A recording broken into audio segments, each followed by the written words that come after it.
आराम से बदनाम भइली रानी तुहरे नाम से बर्बाद करके जिए आराम से बदनाम भइली रानी तुहरे नाम से।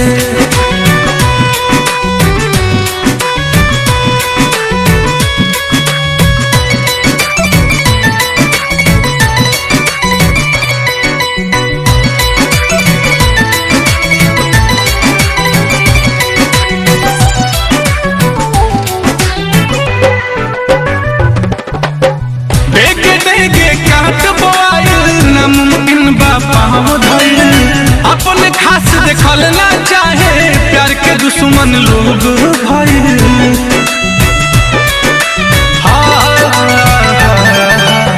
देखे देखे काट बोआइल नामुमकिन बापा धैल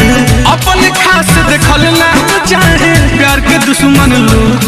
भाई प्यार के फूल सूखल नफरत वाला घाम से बदनाम भइली रानी तुहरे नाम से बर्बाद करके जिएलू आराम से बदनाम भइली रानी तुहरे नाम से।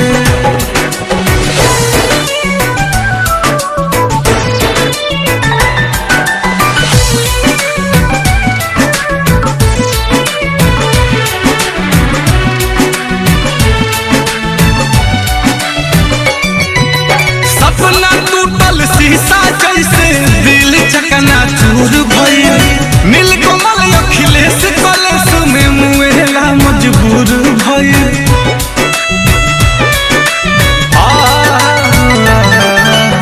सपना टूटल शीशा जैसे दिल चकना चूर भइल नीलकमल अखिलेश कलेश में मुएला मजबूर भइल तू सलामत रह जी रही राम से बदनाम भइली रानी तुहरे नाम से बर्बाद करके जिएलू आराम से बदनाम भइली रानी तुहरे नाम से। दुनिया में जियल मुश्किल भइल अब जख्म